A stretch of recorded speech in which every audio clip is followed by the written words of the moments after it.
All right, so chapter 11, vocabulary. We did talk about this as we were doing our problems. Our population is the entire group of individuals or instances we hope to learn from. So when we were doing our river problem, the population was the entire field. When we did our Gettysburg Address problem, it was all of the words. And when we take a sample, we're taking a representative subset of that population, in turn, with the hope of learning something about that population. Because it's not always easy to look at everybody in the entire population. Yes, this chapter is mainly vocabulary. Yeah. So a sample survey is a study that asks questions of a sample drawn from a population. If the sample is not representative, the survey results can be misleading. Bias is a sample that does not represent the population in an important way or overlooks an important group. We need to avoid it above all else. There is no way to fix data that's been biased, and there's no way to salvage useful information from biased surveys. Sampling error should be called sampling variation. It's natural variation that happens from one sample to the next. We all did a different sample when we did the simple random samples and the stratified samples, and there was variation there. That's called sampling error, and that's naturally occurring because we're all getting different sets of numbers. Okay? Every sample produces a different estimate of the population. Randomizing is when each individual is given a fair random chance of selection. Randomization helps us protect against bias, and it protects against effects we're not aware of. So when we randomize who we're asking, we're assuming that randomization is going to distribute effects that we can't really account for amongst the people that are being asked. Matching is any attempt to force a sample to resemble specified attributes. For example, if the makeup of our school is, say, 20%, let's say 30% freshmen, and 20% sophomores, 25% juniors, and what's left? 20% seniors. Okay? If I'm going to do a sample of the school, if I want to match that, I would get a sample of 100. If I'm doing a sample size of 100, I might want to get 30% freshmen and 20% your sophomores. And so I might want to match the percentages of a certain variable in my sample to the population percentages. Okay. A census is a sample that includes the entire population. If the population of interest is the students in AP statistics, then a census is not that hard to get, right? I can ask all of you the question. Census of the United States is a lot harder, right? That's done every 10 years. Doesn't really ask as much information as you think. Sample size is the number of individuals in the sample. And we talked a little bit about the difference between a population parameter and a sample statistic. Okay? The population parameter would be the mean height of females in the United States. Every female in the United States. Or babies, the mean length of babies born. That would be a parameter. Once I've taken a sample of, say, 100 babies and calculated their mean length, now that's a statistic. Okay, a statistic comes from a sample, and a parameter describes the population. We use Greek letters for population parameters, and we use like X bar and S. Later on, it'll be P for statistics. We want our statistics to accurately reflect the corresponding population parameter, which is representative. We want it to be representative of the population. And then we have our different types of sampling. The sampling frame is the list of individuals from which the sample is chosen. You have to be in that sampling frame in order to be chosen. The sampling frame doesn't necessarily have to be a physical list, right? So we have your simple random sample. Now this definition of a simple random sample comes up on multiple choice questions a lot. It's where any subset of the population has an equally likely chance to be chosen. So if I'm doing a sample of size 10, then every group of 10, all different combinations of 10 people from the population have an equally likely chance to be chosen. When you're stratifying, those were homogeneous groupings. They had something in common. We are dividing up the sampling frame by something they have in common, and then doing a random sample within each strata. Okay, those groups are called strata. For example, grade level would be a stratum. Your cluster sample is where we have heterogeneous groups. The group is not all the same in respect to a variable that you're interested in. For our river problem, each row had one plot that was a certain distance from the river, right? Our strata all were the same distance from the river. When we do a cluster sample, we sample the entire cluster, not doing a random sample within the cluster. The more clusters you sample, the better. The problem with your cluster samples is you risk getting the wrong ratio of certain variables, possibly. And then the last one, which we didn't model yet, is the systematic sample. Okay? So selecting individuals systematically from the sampling frame. We start at the 5th student and choose every 29th student. We have to randomize that. There cannot be any relationship between the order in the list or the variable of interest. And we have to choose a random starting point. Okay? So you are going to be doing a response bias project soon. That project is going to require you to stand out at the front of the school. For some of you, that's going to be hard because you don't get here on time. Before school. And ask students your question as they walk by you. This is going to be pairs. Okay? You can think about who you want to be paired up with. So let's say we are going to do this random sample. We're going to do randint. Everybody's going to do this differently. Let's say we decide that it's not reasonable to ask every second person, every third person, every fourth person. They're going to come past you too fast to actually legitimately ask them the question. So we'll start with our interval, okay? So our interval is going to be randint 5, 20. We'll do that in our calculator. Every group will do it themselves and get their own random number.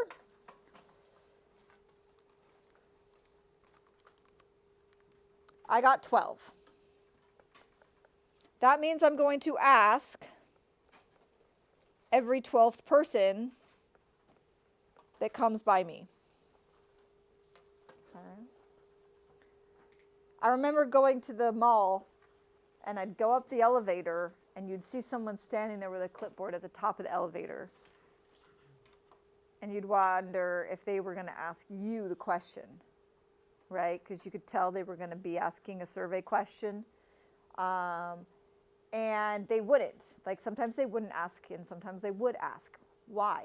Well, because they're using some kind of systematic sampling to where they're counting the people that walk by them, every 12th person, every 10th person, or whatever, and that's how they're doing the randomization. But the problem, if we started at 0, okay, the first person that came by and then asked every 12th person after that, anybody in between the first and the 12th had no chance of being chosen. And same with after the 12th to the 24th. If you were in between there, you had no chance of getting chosen. So we need to randomize our starting point. So at some point, we're going to have to decide, we're going to start somewhere between the first person and the 12th person.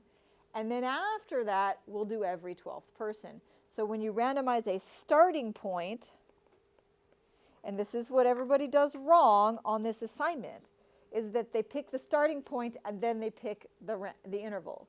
Your interval has to come first. My starting point is going to come from randint 112. Okay, so that way I've started somewhere randomly between the first and the 12th person, and then after that person we will ask every 12th person after that. Everybody had a chance of being included in the survey. So then when I do that, in my calculator I got 11. So that means I'm going to start with the 11th person that passes by me, and then ask every 12th person after that. So I count 11. I ask that person if they would mind being a part of my survey. I ask them the question. And then after that person, I'm done, I count another 12. And that's the next person that gets included. Yep, if it declines, you pick the next 12th person that walks by. Georgia. Where does the 29 come into play, or did you just switch it for 20? 29. Yeah, it says start at the fifth student and choose every. Oh, those are just a random example. Oh. That's just a random Then example. How did you get 5 and 20? Because it's not reasonable to ask like every other person. It's too fast. You wouldn't be able to do that. Even every third and fourth person. Is it reasonable that you might be able to get every fifth person that walks by you? Sure. Right? And you don't want your interval to be too big, because then it'll take you too long. So 5 and 20 is a reasonable, like picking between 5 and 20 for your interval is like a reasonable set of numbers. Yeah. The 5 and 20, and then you get 12, and then you choose from those numbers what. From 1 to 12 to where to start. Correct. So then either the 11th person will be the first person I ask, and then I will count 12 after that 11th person, and then that person is next. Then I'll count 12 again and ask that person. Yes. A multi-stage sample is when you combine several sampling methods. Maybe you do a cluster sample, and then within the clusters you do a simple random sample. Or within the clusters you do a systematic sample. A convenience sample is when you just ask somebody that's convenient, your friends, your family, throw up a Twitter poll. Those are not valid ways to gather information. Okay, a Twitter poll is completely voluntary. An Instagram poll, getting people's opinions, you're only getting the opinions of people that follow you, right? Or who have passed on your survey to someone who maybe doesn't follow you, but you're not getting a random sample of people's opinions, okay? So any information that comes from those types of survey is totally biased. Okay. 2 organizations that collect a lot of data and do a lot of surveying is Gallup and Rasmussen. They do a lot of your political surveying. They do simple random samples of the entire country to find out what their opinion is before election day and about other issues in the world. So I mentioned that you were going to do a response bias project. So let's talk about what those types of bias are. So the first type of bias is called undercoverage.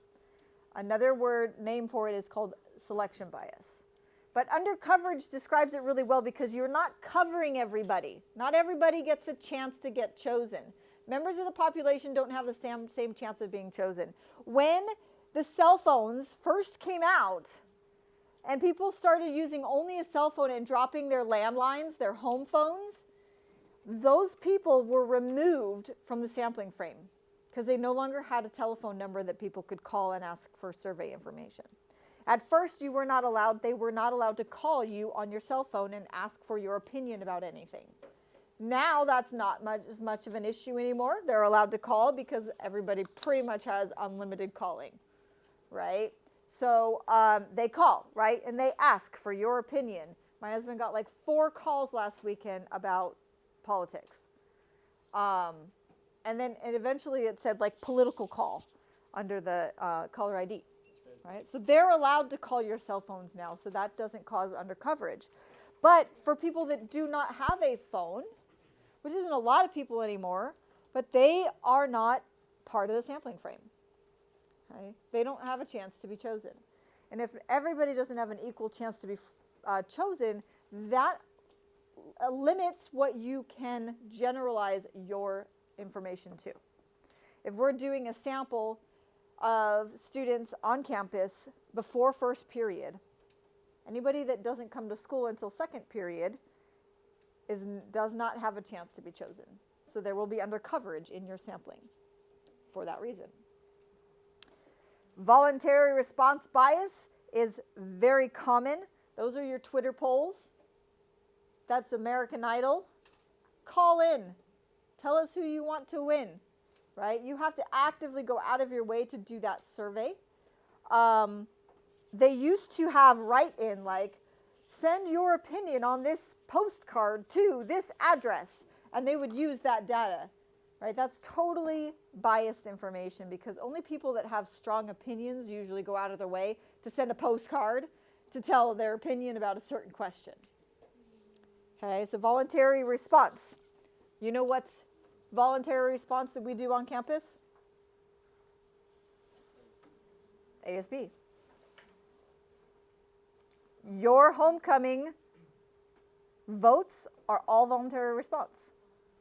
Totally biased. Totally invalid. Right? You have to go online or open the 5-Star app or however, you have to go out of your way to vote for the homecoming queen and princesses, right? You will have to go out of your way to vote for your prom queen and king or your winter formal king. Those are completely biased surveys, votes, right? Because people have to go out of their way. You have to really want to vote for somebody to go online and do that. We used to have ASB come into one period a day. They would hand out a ballot to every single person, and they would fill it out and turn it back in, and then you guys would have to gather up all of the data to see who won. Okay, that was pretty much a census, unless people were not here that day. But teachers complained about the interruption to their class for that 2 minutes. And so now that we have other ways to gather data, we've gone to those, but they're not actually proper voting. So what is response bias? Response bias, this is actually a really fun project because your goal is to create response bias. Can you influence the way somebody answers your question by wearing something different? By who asks the question? By changing the wording of your two questions.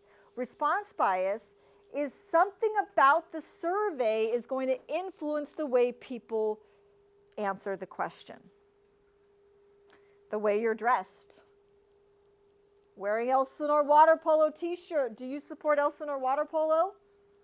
Wearing a football jersey or a cheerleading. Do you think cheerleading is a sport? In your cheerleading uniform, do you think you're going to influence people's opinion? Are they going to want to say no to you? No. Right?